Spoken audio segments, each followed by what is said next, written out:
Hello বন্ধুরা, কেমন আছো সবাই? আশা করছি সবাই খুব ভালো আছো। আমরাও বেশ ভালোই আছি।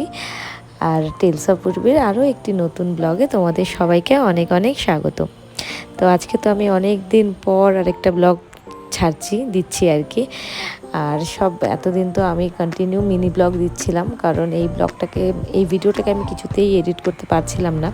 কারণ যেদিন আমরা পেহেলগামে স্টে করেছিলাম সেই দিন ভোরবেলা থেকেই বৃষ্টি শুরু হয়েছিল। যেদিন আমরা শ্রীনগর থেকে পেহেলগামের জন্য রওনা দিয়েছিলাম, প্রচণ্ড বৃষ্টি হচ্ছিল, রাস্তায় জায়গায় জায়গায় ধস পড়েছিল।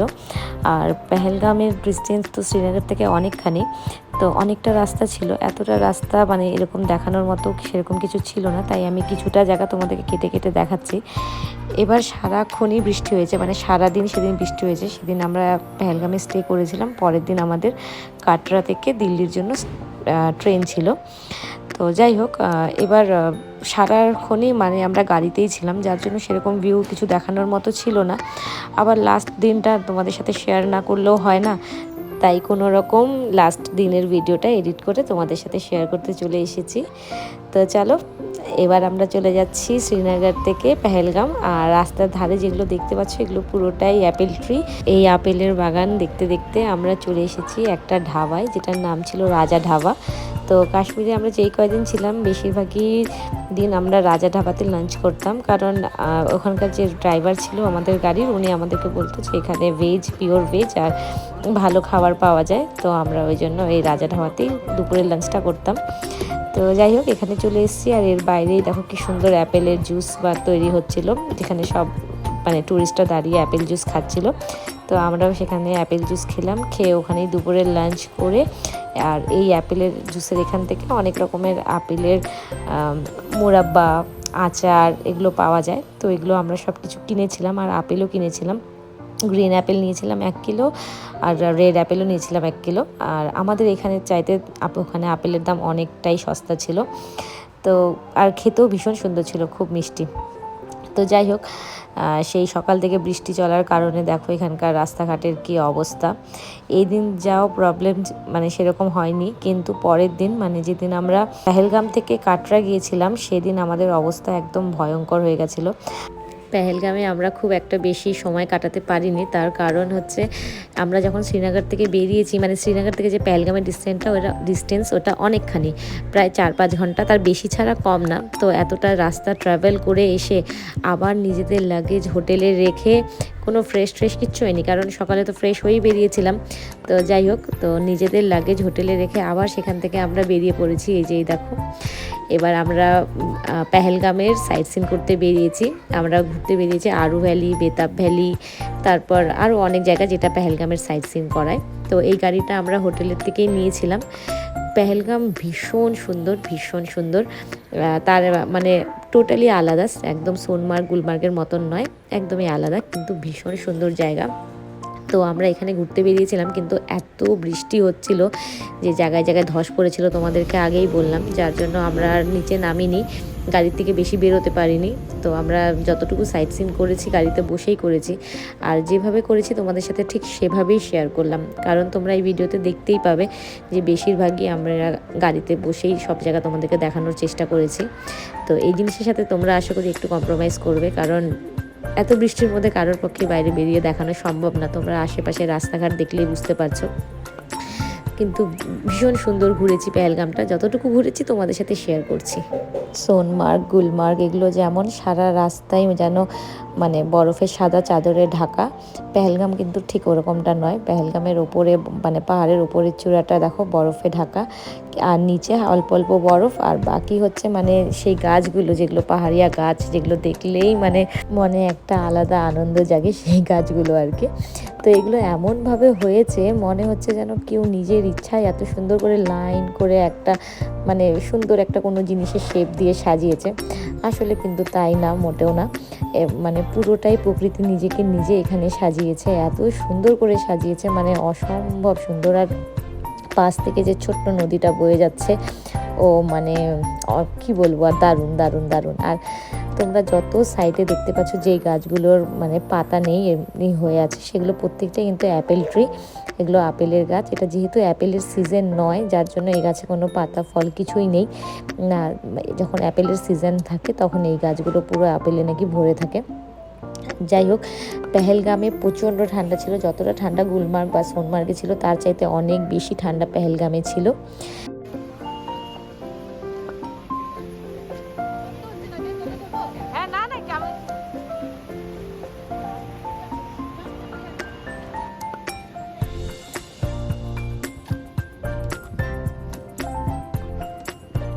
হ্যালো, এই যে টুটি পায়ে। যাই হোক, আমরা পৌঁছে গেছি আরু ভ্যালি। তো চলো তোমাদের, এই টাইমটা বৃষ্টিটা যেহেতু কম ছিল, মানে যখন আমরা গাড়ির থেকে নামছি তখন ছিল না, একটুক্ষণ পরে আবার স্টার্ট হয়ে গেছিলো, যার জন্য আমরা আবার পরে দৌড়ে দৌড়ে গিয়ে গাড়িতে উঠেছি। আর গাড়ি অনেক দূরে রাখতে হয়। তো চলো তোমাদেরকে ঘুরে দেখাই এই আরু ভ্যালিটা যতটা দেখানো সম্ভব।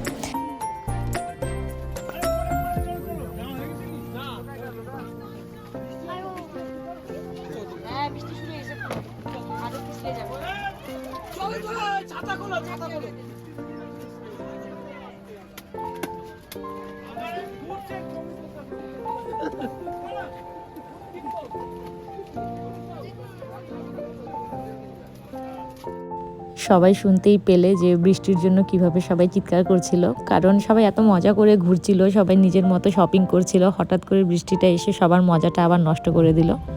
তো যাই হোক, তোমরা যেই ফলগুলো দেখলে, মানে ওখানে ফ্রুটসগুলোকে ড্রাই করে সেল করে, যাতে মানুষ নিয়ে যেতে পারে, কারণ অনেক দূর দূর থেকে সবাই আসে, তো সবাই যাতে নিয়ে যেতে পারে আর স্টোর করে অনেক দিন রাখতে পারে, যার জন্য এইভাবে ড্রাই করে সেল করা হয়।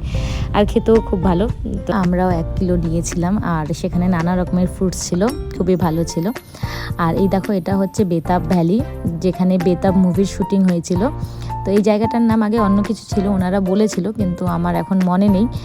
আর বেতাব মুভিটা তো তখনকার সময়ের একটা সুপারহিট মুভি ছিল, যার জন্য তার শুটিংয়ের পর থেকে এই জায়গাটার নাম নাকি বেতাব ভ্যালি হয়ে গেছে। আর যত ট্যুরিস্ট যায় তারা বেতাব ভ্যালি হিসাবে এখানে ঘুরতে আসে। আমরা এখানে কেউ নামিনি, তার কারণ হচ্ছে প্রচণ্ড টায়ার্ড হয়ে গেছিলো সবাই, মানে সেই সকালবেলা থেকে ট্রাভেল করছে গাড়িতে, আর পাহাড়ি রাস্তা, মানে বুঝতেই পারছো। তার উপরে ছিল অস্বাভাবিক ঠান্ডা, মানে কি ঠান্ডা সেটা তোমাদেরকে আমি তো বলে বোঝাতে পারবো না, আশা করি তোমরা বাইরেটা দেখলে বুঝতে পারবা। মানে কি পরিমাণ কুয়াশা এখানে হয়ে আছে, অসম্ভব ঠান্ডা। তো আমরা আর ঘুরিনি, আমরা হোটেলে চলে গেছিলাম রেস্ট করার জন্য। আগের দিন তো আমরা হোটেলে পৌঁছেই ঘুমিয়ে গেছি, তারপরে একবারে রাতে উঠে ডিনার করে আবার ঘুমিয়ে গেছি। তো যাই হোক, পরের দিন সকালে উঠে ভিউ দেখো, মানে কি বলবো। আর এই একটাই জিনিস বাকি ছিল যেটা আমি পুরো কাশ্মীর ট্রিপে পাইনি, সেটা হচ্ছে স্নোফল। আর মানে ভগবান আমাকে এমনি ছাড়বে না, বলছে তুই যখন আসছিস তো তুই পুরোটাই নিয়ে যা। তো লাস্ট মোমেন্ট যখন আমরা হোটেল থেকে বেরোবো, আমাদের চেক আউট হয়ে গেছে, তখন দেখো স্নোফল, মানে কি পরিমাণ স্নোফল, তাতে গাড়ি আটকে গেছিলো রাস্তার, মানে এত স্নোফল। পরে সেই বরফ কেটে সরিয়ে তারপরে মানে গাড়ি আসতে হয়েছে, এরকম।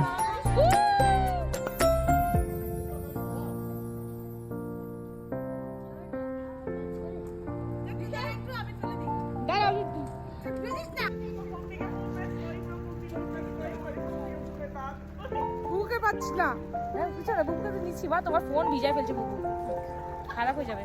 বুকু ভিজাইস না ফোন, চল চল আয়।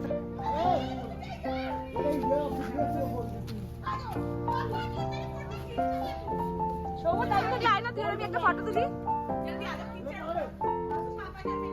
আয়না, তুই আর আমি একটা ফটো তুলি।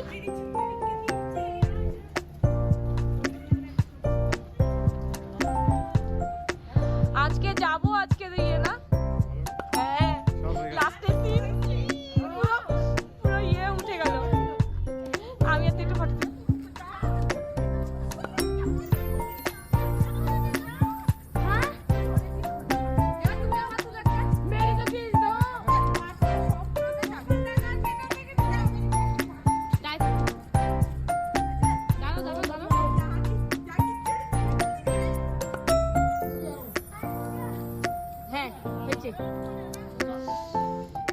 দেখো সবাই পুরো স্নোফলে, প্রচন্ড ঠান্ডা।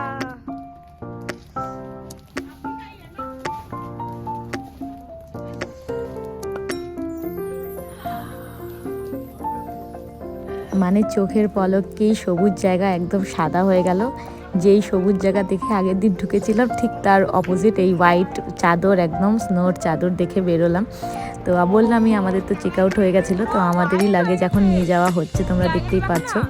আর স্নোফল এই পরিমাণ ছিল, আর আমাদের ড্রাইভার আমাদেরকে বারবার ফোন করছিল যে তোমরা তাড়াতাড়ি বেরো, বৃষ্টির জন্য সারা রাস্তায় ধস পড়ে আছে, আর স্নোফলের জন্য তো এখন আরও প্রবলেম হবে রাস্তায়, যার জন্য তাড়াতাড়ি বেরোও, নাহলে পরে পৌঁছাতে পারবে না, তোমরা নিজেদের ট্রেন ধরতে পারবে না ঠিক টাইমে। যার জন্য এই স্নোফল নিয়েই আমরা মাথায় নিয়ে একদম বেরিয়েছি। সবাই তো তাও ছাতা টাতা নিয়ে বেরোচ্ছিল, আমি তো পুরো মজা করতে করতে যাচ্ছিলাম, 2 হাত পেতে মুখ উঠিয়ে একদম স্নোফল গায়ে লাগিয়ে যাচ্ছিলাম।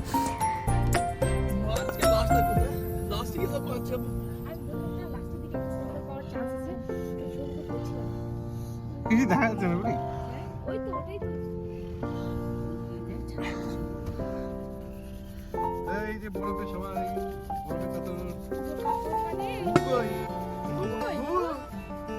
রেনকোটটা খোল।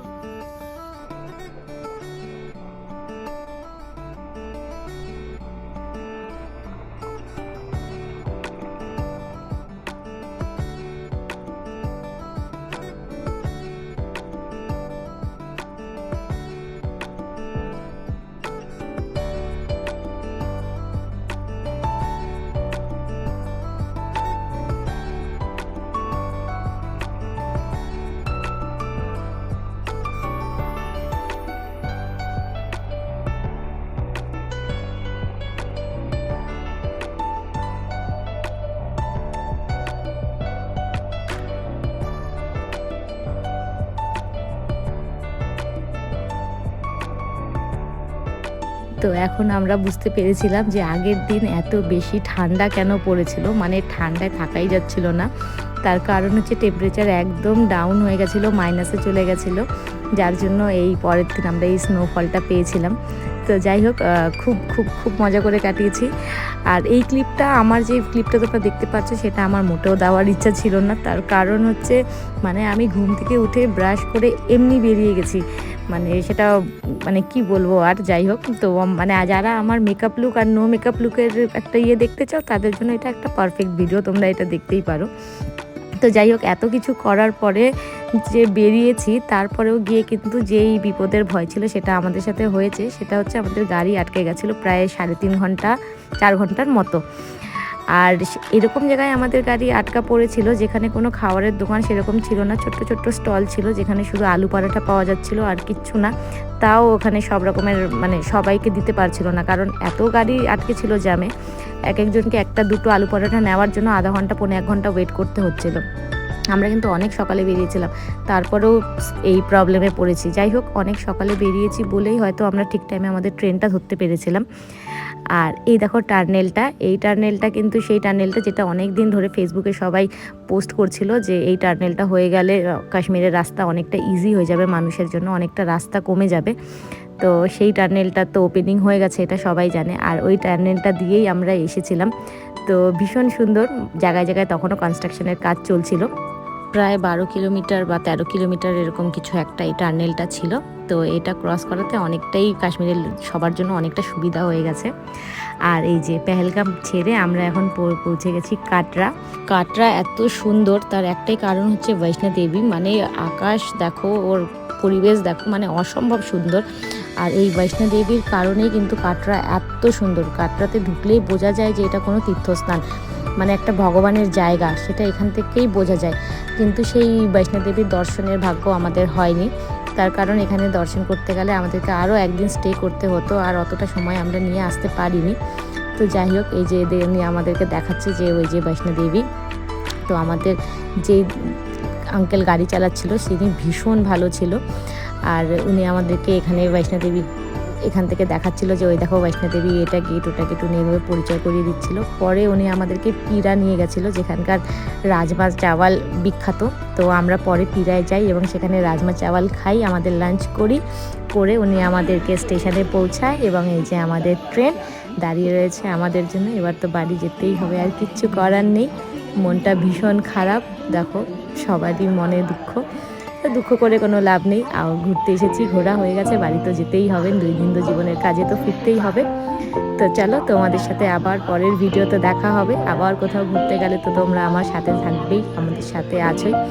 আর টেলস অফ উর্বির আরও একটা পার্ট শেষ হলো, যেটা হচ্ছে কাশ্মীরের। তোমাদের সাথে আবার পরের ভিডিওতে দেখা হবে। সবাই খুব ভালো থেকো।